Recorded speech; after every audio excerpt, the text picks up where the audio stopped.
Bonjour, aujourd'hui nouvelle vidéo un peu spéciale car ça va être une vidéo que je n'ai jamais encore fait. Une vidéo où je vais parler d'un thème précis, un thème que j'ai étudié ces dernières semaines. Cette vidéo-là devait sortir déjà il y a une semaine déjà, voire une semaine et demie maintenant. Euh, mais je voulais vraiment l'écrire et la perfectionner au maximum en pouvant inclure plus d'informations, quitte à ce qu'elle soit plus longue, tant pis. Je voulais vraiment qu'elle soit millimétrée, bien construite. Je voulais pas d'avoir de problème ou quoi. Et j'ai vraiment réfléchi à mon texte, réfléchi à mes propos. Euh, j'ai également fait en sorte d'avoir un avis constructif et équilibré. Et je pense que j'ai réussi. Après, c'est à vous, dans les commentaires, de me dire réellement si j'ai réussi ou pas. Et je vous laisserai également me répondre, à répondre à cette vidéo en commentaire. L'espace commentaire où je serai ravi de parler avec vous, de débattre également, et pourquoi pas de ajouter des nouveaux arguments, des nouvelles perspectives à ce commentaire. Sur ce, voici la première vidéo de la chaîne qui va parler d'un sujet précis. Et la série va s'appeler donc Qui qu'aime ça. Bon, peut-être que le titre changera d'ici là, mais pour le moment, je vais appeler ça comme ça. Alors, je vais pouvoir débuter cette vidéo et vous présenter enfin le thème. Le thème est pourquoi la fanbase Dragon Ball sous-estime DBGT et surestime DBS. Alors, je me lance sur un pari risqué, sur un avis qui risque d'être très très très très attaqué,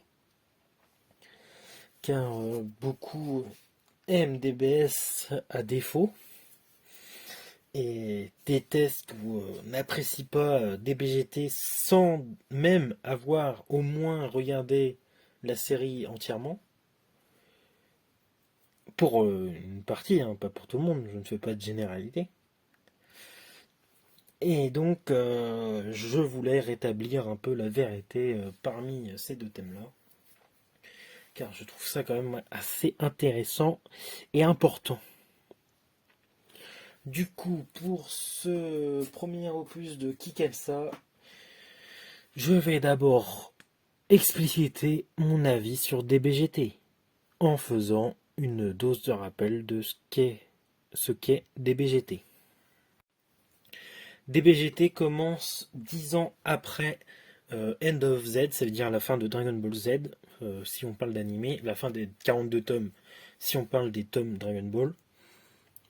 Donc 10 ans après, ça veut dire qu'il se passe déjà plein de choses au moment du début de la série déjà. On a un aperçu direct sur le palais de Dieu qui est en train de se faire détruire par des impacts du combat d'entraînement entre Goku et Oob. Premier point, déjà, il y a de l'impact dans les combats. Premier point, on coche. Premier point, impact dans les combats. Ah, qu'est-ce que ça a à voir? Ça a à voir que dans DBS, à aucun moment, vous allez voir de l'impact dans les combats à une échelle qui est propre à DBS. Je m'explique. À la fin de Dragon Ball, à l'arc bout, Goku, qui se transforme en Super Saiyan 3, fait trembler la Terre. J'ai bien dit trembler la Terre, juste en se transformant. 10 ans après, il s'entraîne avec Oob dans le palais de Dieu. On sait que le palais de Dieu a une résistance incroyable. Et qu'il est très solide. Et c'est pour ça que c'est quand même impressionnant quand on sait que Boo arrive à détruire le palais contre Gotenks. Mais sinon, du coup, pour revenir à DBGT, on a un impact entre le combat de Goku et Oob. Les deux sans transformation, hein, ils sont pas en Kaioken, ils sont pas en Super Saiyan ou quoi. Ah, pour Goku, je parle. Pour Oob, c'est juste le Kaioken au maximum qu'il aurait pu avoir. Ou, il peut pas se transformer en Super Saiyan, c'est pas un Saiyan. Et juste un combat d'entraînement, même s'il le joue sérieusement et à fond, le combat a déjà plus d'impact que vous n'en verrez jamais dans les 130 épisodes de Dragon Ball Super. Dans Dragon Ball Super, on est censé avoir des impacts cosmiques, des impacts universels, des impacts au moins planète Terre. Le seul impact que l'on ait réellement, c'est le punch entre Beerus et Goku qui fait trembler l'univers au point qu'il aurait pu se détruire. Et je parle ça, c'est au début de Dragon Ball Super. Par la suite, plus rien n'a d'impact réellement. Vous me direz, sur la planète Beerus, il y a un peu d'impact. Et c'est encore plus solide, plus résistant que... Oui, d'accord, je veux bien. Mais ce n'est pas normal qu'un combat avec des puissances divines rapporte si peu d'impact. Bon, je m'égare un peu sur le sujet parce que faut que je me concentre d'abord sur Dragon Ball GT avant de parler de DBS. DBS, je pense que je le ferai dans un prochain qui aime ça. Mais là, du coup, c'était pour faire le parallèle de pourquoi déjà juste en même pas un épisode, en même pas une moitié d'épisode, DBGT avait déjà plus réfléchi à l'impact, à la connaissance du lore et à ce qu'était Dragon Ball réellement. Ce n'est pas du combat. Après, vous me direz que c'est même pas un épisode. On en reparlera, vous inquiétez pas. Mais ce n'était pas que du combat. Malgré tout, dans un entraînement tel que celui-ci, on ressent déjà beaucoup d'impact. Ensuite, on retrouve la bande de Pilaf qui a vieilli. Bon point, ils prennent en lore, en compte le lore de Dragon Ball, ils vieillissent, comme tout personnage.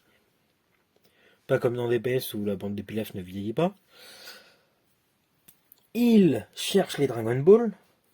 Le seul petit point pointilleux qu'on pourrait avoir dans ce premier épisode est la connaissance des Dragon Ball aux étoiles noires qu'a Pilaf. Pilaf, on n'a pas réellement son âge. Je crois, hein. Ou alors je dis des bêtises peut-être. Mais potentiellement, il a pu avoir connaissance de ces Dragon Ball via Piccolo Daimao. On ne sait pas, mais potentiellement il aura pu la voir. Mais vu que Piccolo Daimao ne connaissait que les Dragon Ball originels Dragon Ball de base, donc Shenron, peut-être qu'il l'a oublié entre deux, comment aller au palais de Dieu ou quoi. Malgré tout, ça peut être une incohérence comme un élément qui peut s'expliquer un peu farfelu. On introduit des nouvelles Dragon Ball. Bon, jusque-là, on pourrait se dire, c'est de nouvelles Dragon Ball, pourquoi on introduire de nouvelles, etc. On introduit un dragon qui est bien supérieur en taille et potentiellement en puissance que Shenron. Deuxième point qu'on pourrait dire, qui pourrait être contredit, comment les Dragon Ball aux étoiles noires pourraient fonctionner en sachant que c'est des Dragon Ball qui ont été formés par l'enfant de Katatz, ça veut dire Piccolo, Daimao et Kami qui étaient encore ensemble, en un seul être. Et vu qu'il est mort, comment il pourrait être? On pourrait se dire ainsi, et j'en reparlerai par la suite, il reste ces deux êtres réunis encore. dans l'existence du lore de Dragon Ball. J'en reparlerai très vite. Donc, introduction de nouvelles Dragon Ball, qui reste bien plus intéressant que les Super Dragon Ball, que les Dragon Ball de l'arc Granola, qui ont une puissance et qui sont par ailleurs dispatchés dans l'univers. On pourrait se dire, oui, bon, c'est juste pour faire un truc à la Star Wars, c'est pas intéressant. Et là, je vous dirais non. Le fait qu'elle se disperse dans l'univers et que il n'y ait que droit à 1 an pour les récupérer et les ramener sur la Terre, en fait des Dragon Ball bien plus intéressantes et bien plus puissantes et avec une réelle, comment je pourrais dire, un réel impact sur les événements qui se passent. Ultimate Shenron, qui est le nom du Shenron rouge en gros, c'est pour ceux qui ne connaîtraient pas. Donc le Shenron des Dragon Ball aux étoiles noires. Ces Dragon Ball, si tu les utilises, tu prends le risque de détruire la Terre.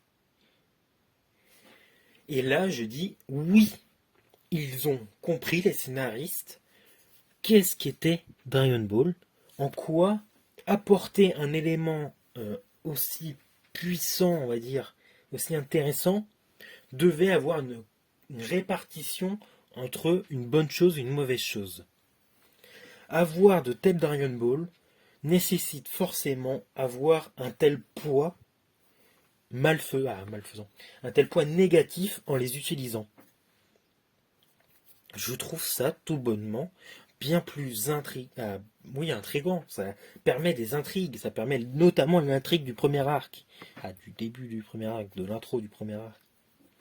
Et je trouve ça vraiment très très intéressant, bien plus que ce que propose DBS. Alors, je crache pour certains peut-être sur DBS, ne vous inquiétez pas, comme je vous ai dit, par la suite je ferai un qui aime ça par rapport à DBS en essayant de le valoriser tout de même. Mais pour le moment c'est Dragon Ball GT. Même si on peut avoir du mal avec DBGT par rapport au personnage, j'approuve le fait que Pan est un problème majeur de la série Dragon Ball GT. Malgré tout,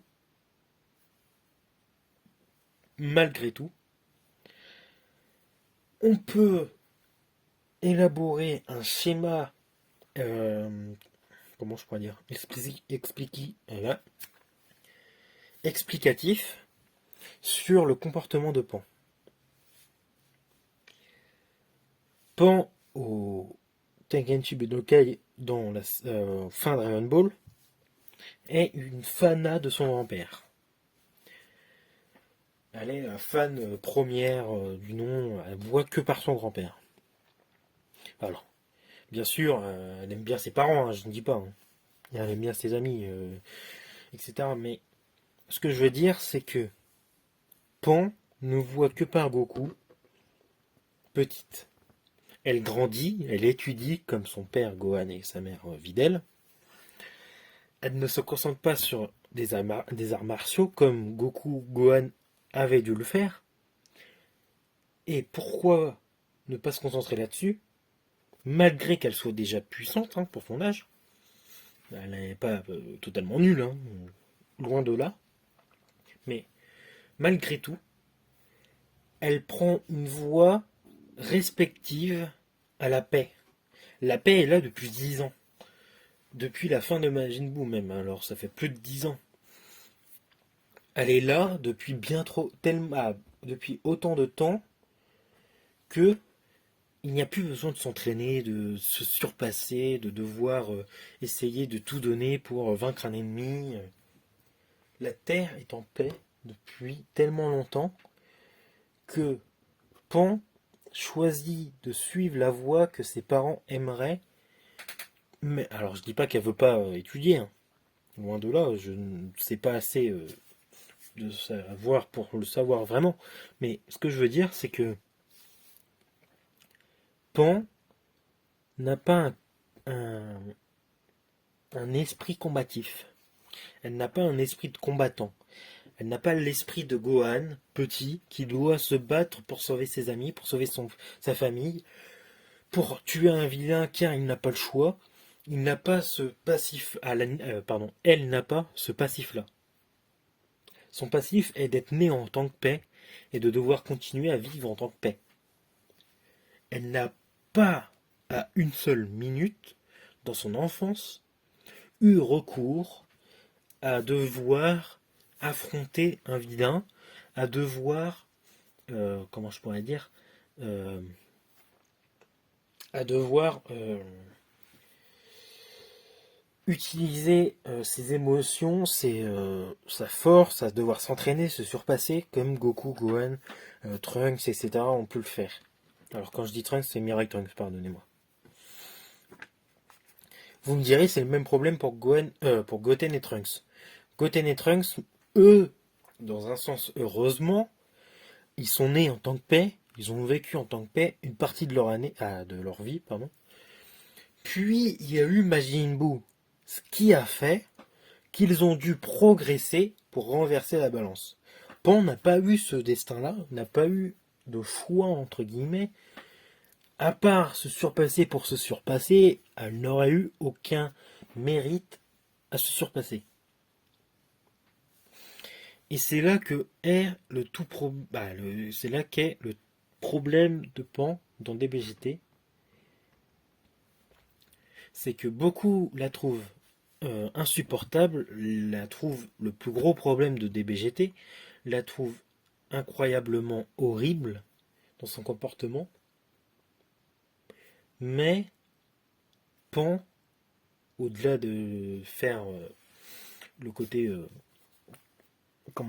macho, est une fille d'une quinzaine d'années, oui, d'une quinzaine d'années, qui veut, dans un monde en paix depuis bien longtemps, vivre une vie idyllique.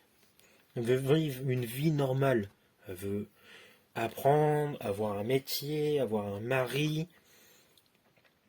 Des rêves de jeune fille qui font que quand la Terre est en danger et que son grand-père est devenu petit, plus petit qu'elle, cela chamboule son train de vie et son idéologie, dans un sens. Ce qu'il se passe, alors, c'est que, on le voit très bien, Pan est un peu ignoré de ses parents. Son confident, c'est son grand-père, non pas son grand-père qu'elle idolâtre et qui est Goku, mais c'est son grand-père Satan. On voit deux perspectives à sa famille, à sa vision. Elle a Goku, le héros de l'univers, qui a sauvé le monde plusieurs fois, qui s'est sacrifié, qui a une famille, qui l'a toujours qui a toujours sauvé sa famille, sauvé ses amis, tout donné. Et on a Satan qui s'est élevé à un rang aussi grand que possible en utilisant sa fourberie, sa ruse, afin d'avoir ce qu'il est, d'avoir ce qu'il a et d'être ce qu'il est, le héros du monde. Malgré tout, je reparlerai de ça sur la personnalogie de Satan, mais malgré tout, Pan sait que Goku est bien trop peu présent auprès d'elle depuis 10 ans, et donc elle n'a eu d'autre choix, même si peut-être que c'est volontaire aussi de sa part, autre que ça, d'aller vers Satan, son deuxième grand-père, un personnage en dehors de sa famille, donc de son père et de sa mère, et qui pourrait, et qui peut, et qui sait la comprendre comme il le faut, et qui est là pour elle au maximum. Voilà pourquoi je pense beaucoup détestent Pan, C'est parce qu'il n'arrive pas à comprendre la nature de Pan, qui n'est pas d'être une combattante affirmée, comme Goku, qui n'est pas d'être une combattante insoupçonnée ou du moins forcée, comme Gohan a pu l'être, mais qui est une combattante passive qui ne veut, certes, sauver sa famille, l'aider, empêcher la mort de ses amis, de sa famille, mais en voulant tout de même avoir une vie à elle. Voilà comment je le ressens. Mis à part ça, un moment qui est assez drôle dans l'épisode 2, je trouvais, c'est le moment où les kidnappeurs appellent Capsule Corp et qu'ils tombent sur Vegeta, comme quoi ils veulent une rançon pour Goku, et que Vegeta raccroche. J'ai trouvé ça un moment très rigolo. Comme quoi il y a eu quand même de l'humour dans Dragon Ball GT. Peut-être de l'humour à certains moments assez mal placé pour certains. Malgré tout, l'humour est bien plus réfléchi et plus, comment je pourrais dire, adulte que l'humour de DBS qui est fait pour les enfants. Après, on en reparlera par rapport à DBS, c'est un problème de base déjà. On a Trunks qui est PDG de Capsule Corp, bon point.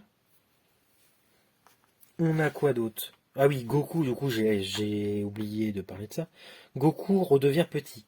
Goku, fin de Dragon Ball, est le champion, le héros, le plus fort de l'univers. Personne lui arrive à la cheville, personne ne peut rivaliser avec lui. Quoi de mieux que de le faire redevenir enfant? Il ne perd pas ses capacités, il ne perd pas ses pouvoirs, il perd seulement sa pratique, son endurance. Il perd, comment on pourrait dire, son état. Il peut être Super Saiyan, il peut être Super Saiyan 2, il peut être Super Saiyan 3, il peut être en Kaioken. Et malgré tout, il a du mal. Pourquoi? Car son énergie vitale est inférieure à ce qu'elle était au départ, à ce qu'il était quand il était plus âgé. Ce qui est encore un bon point. Et beaucoup, ça, le critiquent.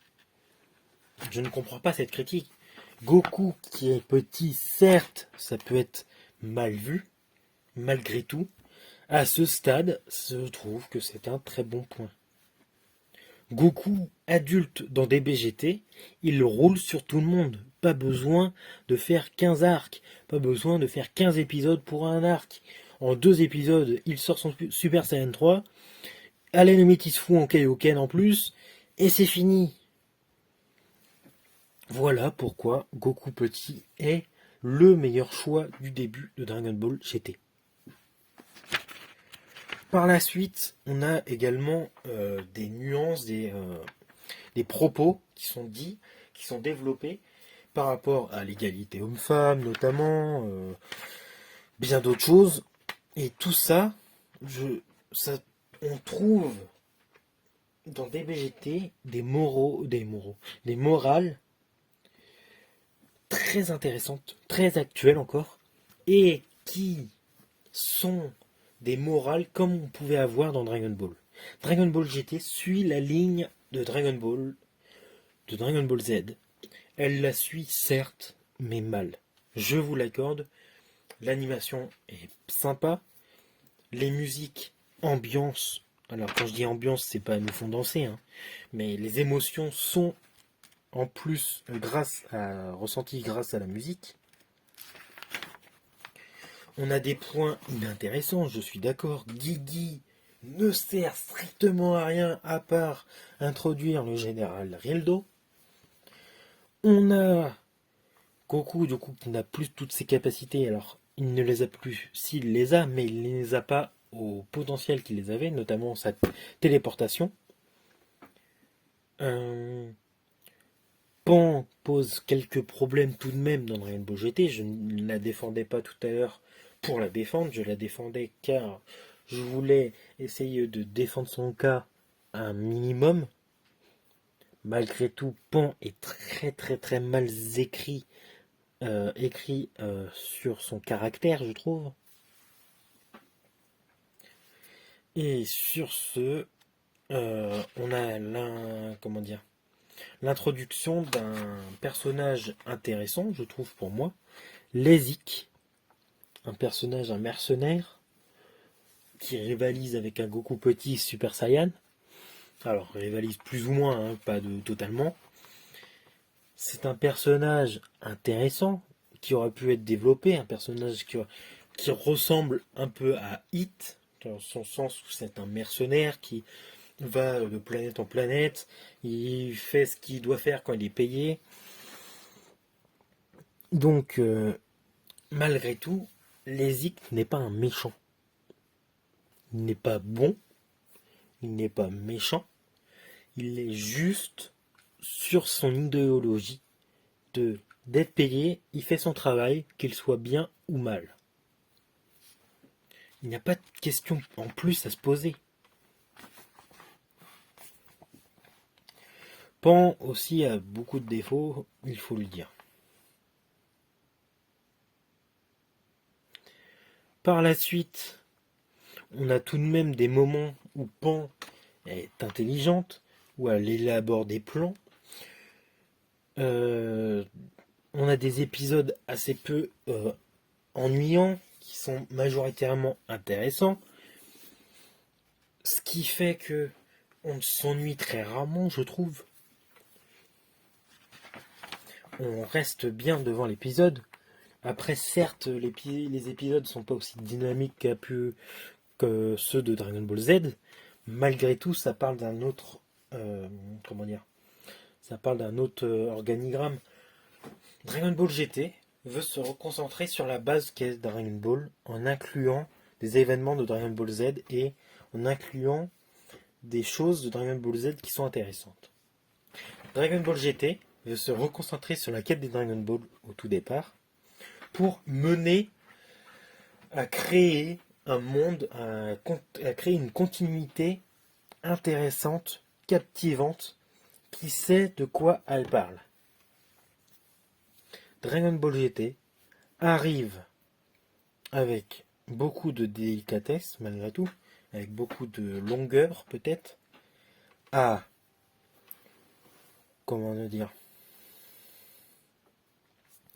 à nous faire comprendre que Dragon Ball, ce qu'est Dragon Ball, ce que dit Dragon Ball, ce que pense Dragon Ball, pose problème au fur et à mesure. Qu'est-ce qu'on a dans Dragon Ball GT? On a Mère Nature qui est le méchant, la méchante du coup, vu que c'est Mère Nature, la méchante la plus importante, la plus puissante qui existe dans Dragon Ball. Et vous me direz, qu'est-ce qu'il raconte? Il dit n'importe quoi. Et là, je vais vous dire des arguments qui vont faire que vous allez comprendre pourquoi je dis ça. Mes arguments sont simples et compréhensibles. Sur, par exemple, l'épisode 8, on arrive sur la planète numéro 3, qui est un peu une référence au début de Dragon Ball avec le village où Oolong s'amuse à kidnapper des filles et à faire peur aux habitants, avec Zunama, qui est un escroc comme l'était Oolong. On a un problème où le volcan, Mère Nature, pose problème à un moment donné en créant des tremblements sur la planète, dans la région du moins, avec une éruption. Dès lors, on comprend, avec ce point-là et le point dit précédemment par rapport au Dragon Ball, qui, si au bout d'un an ne sont pas revenus, la Terre explose et est détruite, on comprend au fur et à mesure de Dragon Ball GT que Mère Nature est le centre de l'intention au second plan. Je précise, on se concentre sur des personnages, sur des méchants, des antagonistes, une histoire, tout en mettant en second plan le réel méchant, plus ou moins, qui est derrière Dragon Ball, qui est Mère Nature. Et pourquoi je vous dis ça? Parce que, comme on peut le voir, ne serait-ce en étant dans un cas réel, Mère Nature fait de plus gros désastres, des désastres beaucoup plus meurtriers que l'humain, que comment dire, que les animaux, que n'importe quoi. Mère Nature est un méchant, dans le sens littéral, est un méchant, est le méchant le plus dangereux et imprévisible de Dragon Ball et du monde. Et c'est un point, mais super intéressant qu'il y a quand même dans Dragon Ball GT. Et ce point va être remanié à la fin de Dragon Ball GT avec les dragons maléfiques. Car oui, là je parle assez longuement du début de Dragon Ball. Après, on a le Dr Mew qui est juste le Dr Gero mais dans l'espace. On a Baby qui est le méchant de tout Dragon Ball avec un vrai background. Il veut se venger car sa planète, son peuple a été éradiqué et sa planète volée. Il a toute la haine de son peuple en lui. Il souhaite anéantir les Saiyans et se venger, mais d'une manière qui est incroyable. Il va utiliser le cocon des Saiyans, ça veut dire la Terre, les humains, la famille des Saiyans, pour anéantir les Saiyans. Je trouve ça tout bonnement ingénieux et le meilleur plan, la meilleure raison, le meilleur background du méchant par excellence. Baby est le méchant de Dragon Ball. Le méchant bien écrit, bien réalisé, bien exécuté dans Dragon Ball. Après, bien sûr, il y a des problèmes autres qui se passent. Malgré tout, Dragon Ball GT arrive, malgré des difficultés, à nous faire ressentir des émotions, à nous faire ressentir de réelles craintes pour nos héros. Et avec tout ça, avec tout ce qui est dit volontairement ou involontairement, Dragon Ball GT arrive à nous faire percevoir des points intéressants et sous-estimés qui se cachent derrière Dragon Ball et donc Dragon Ball GT. Juste de revenir à la quête des Dragon Ball, mais tout ça dans l'espace, permet de voyager dans l'univers qui est si peu exploré dans Dragon Ball et Dragon Ball Z, si je prends l'animé, dans Dragon Ball tout court, je prends les 42 tomes. À part Namek, jamais aucune autre planète n'a été visitée réellement. À part la Terre et Namek, on ne connaît rien d'autre des autres planètes. On sait qu'il y a une planète où du coup il y a la race de Yakon. On sait qu'il y a une planète où il y a la race de Pui-Pui. On sait qu'il y a une planète où Dabra était le roi des démons. On sait quelque chose, bien sûr. Je ne dis pas. On sait qu'il y a la planète Saiyan aussi également. Qu'il y avait la planète Saiyan, pardon. Mais tout ceci fait qu'on se concentre sur des planètes et non sur un univers. Dans le début de Dragon Ball GT, on arrive à se concentrer sur un univers en visitant des planètes, en voyant que certaines espèces de vie, des espèces extraterrestres vivent différemment de nous humains, malgré tout avec une vraie ressemblance, car ça reste une civilisation remplie d'intelligence. Et c'est ce qui est quand même sacrément intéressant. Ensuite, qu'est-ce qu'on a avant de parler des autres arcs? On a l'élaboration, la finalisation de la dernière transformation du Super Saiyan 4, la clôture qui clôture vraiment à merveille, et c'est vraiment une clôture définitive, du lore Saiyan. Finir avec le Super Saiyan 4 permet de relier le Super Saiyan 3 qui prenait la puissance de l'esprit Saiyan avec les Saiyans primitifs, tout ça en fusionnant pour donner le Super Saiyan 4 qui a un design incroyable, qui est la meilleure transformation pour moi, la plus belle, je trouve, et la plus intéressante en termes de lore.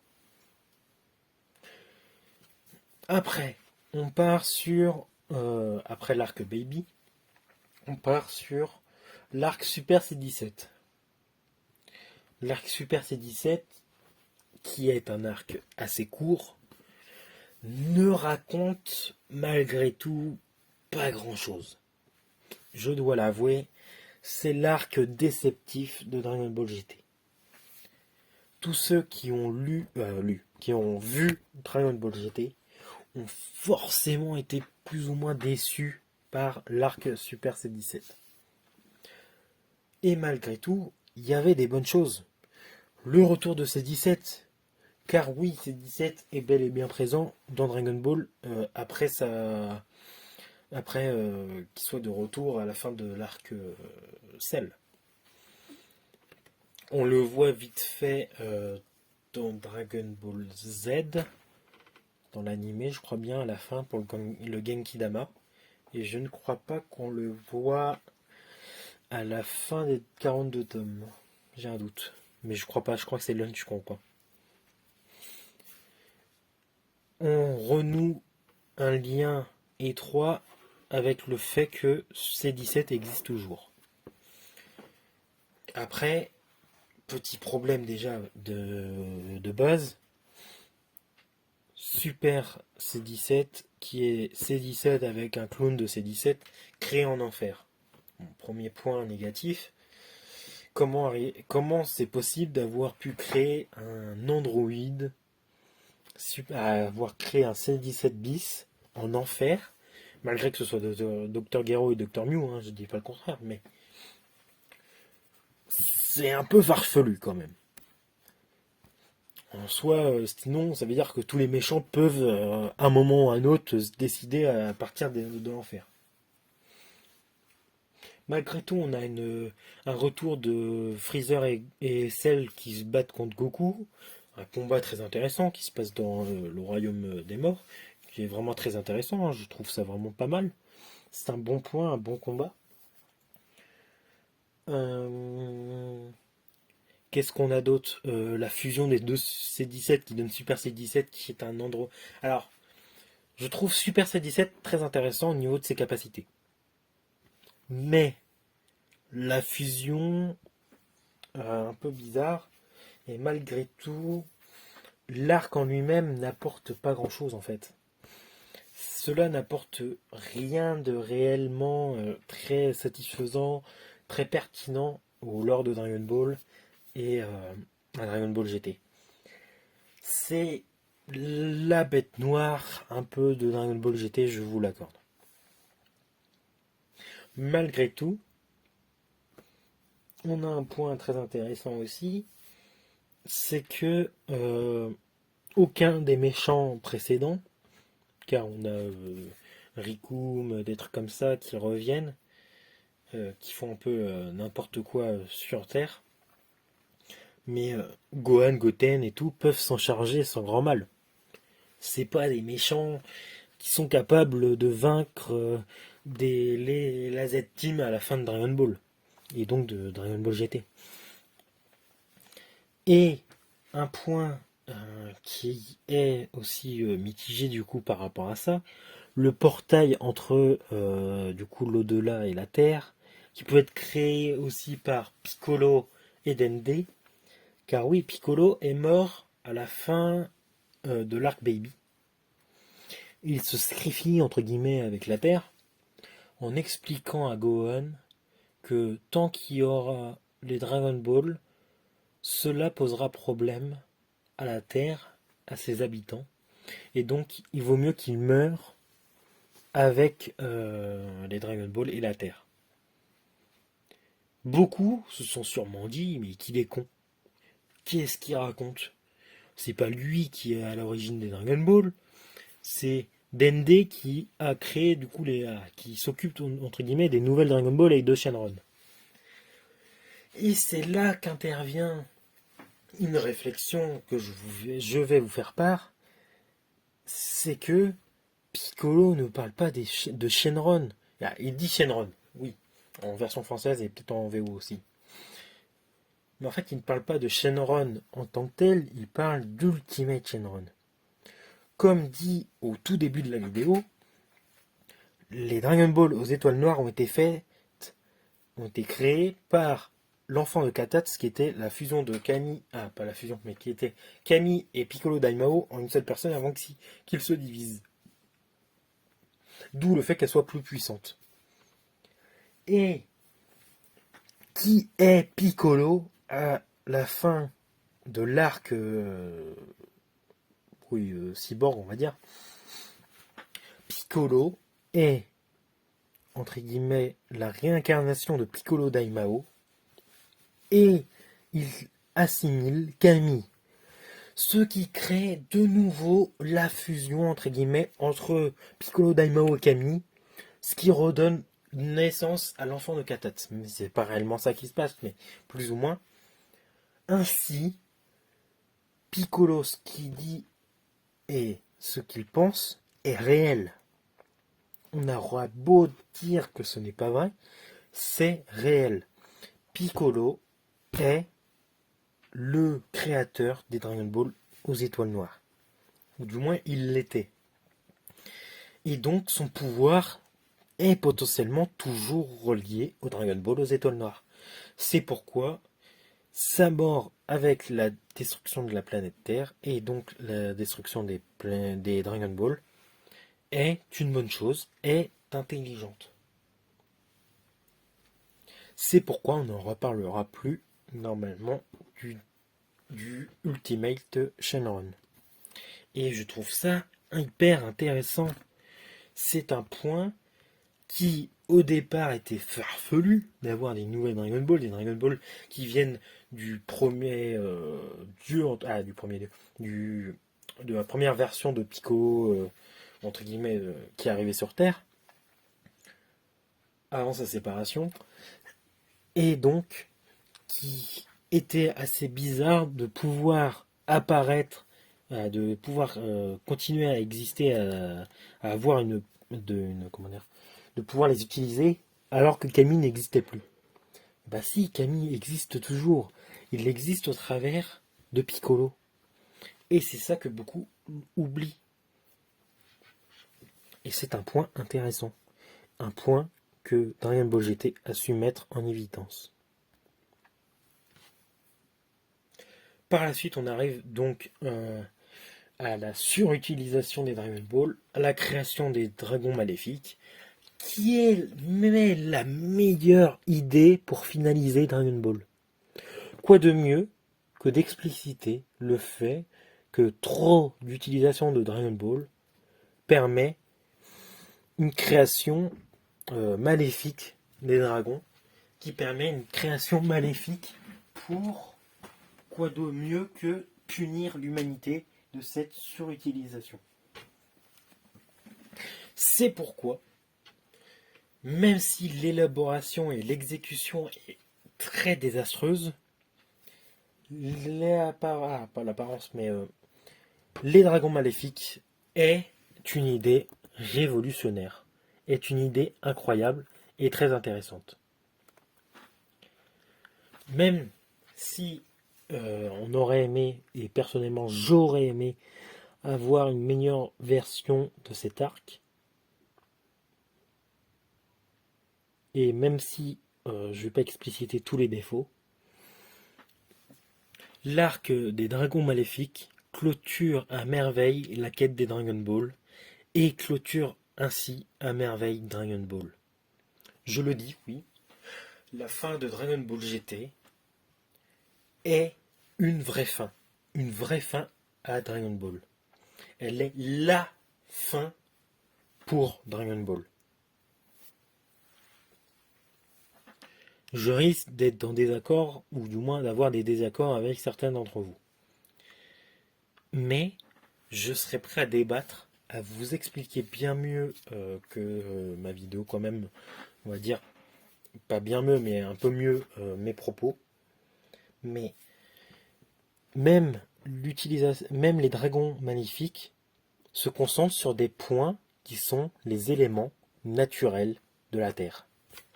On en a un qui s'occupe de l'électricité, qui absorbe l'électricité, un qui est la pollution, un qui est le soleil, un qui est la glace, un qui est les torrents, les ouragans.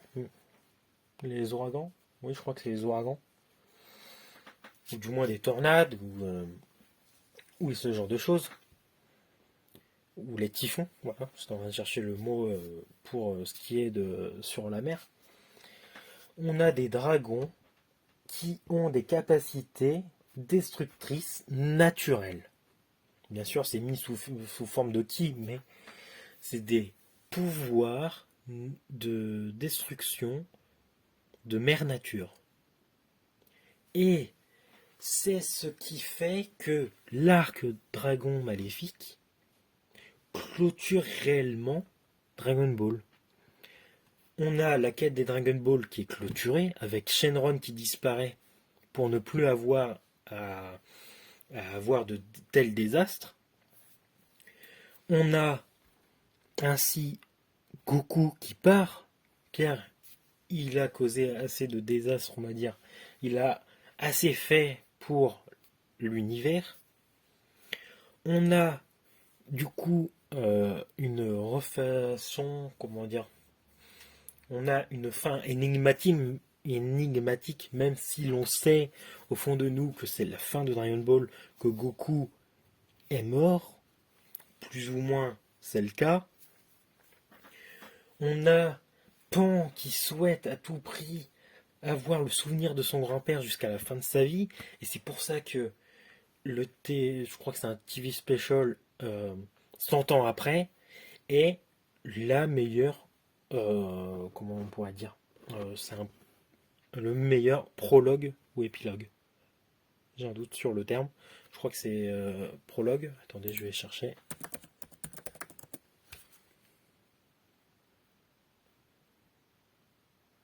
Non, c'est un épilogue du coup. Du coup, on a le meilleur épilogue de Dragon Ball GT qui est 100 ans après, avec la fin de ce qu'est Dragon Ball en fait, première version. Je réexplique.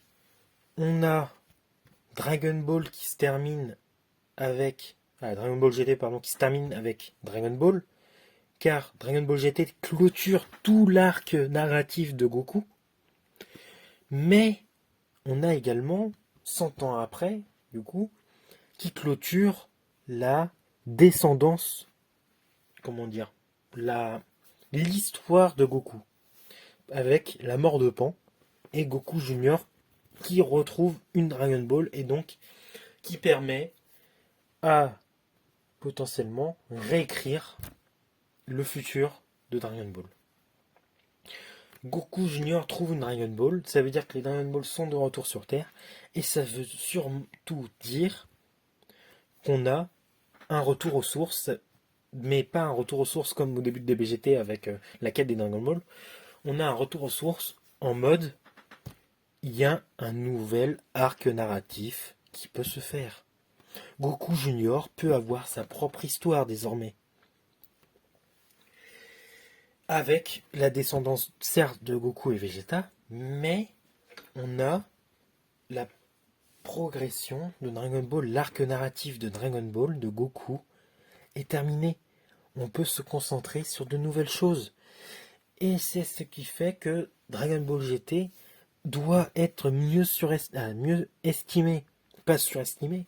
Il ne doit surtout pas être sous-estimé. Dragon Ball GT raconte des choses. Elle permet de voir de nouvelles choses. Elle permet de raconter des choses qui sont intéressantes et bien trop sous-estimées, que ce soit dans la vraie vie que dans Dragon Ball. Dragon Ball GT n'est sûrement pas la vie, comme pourrait dire un certain youtubeur de renom, Dragon Ball est la vie, mais Dragon Ball GT est la fin. Voilà sur quoi je vais clôturer cette vidéo, qui aura quand même pas mal duré. J'espère que quand même quelques personnes auront su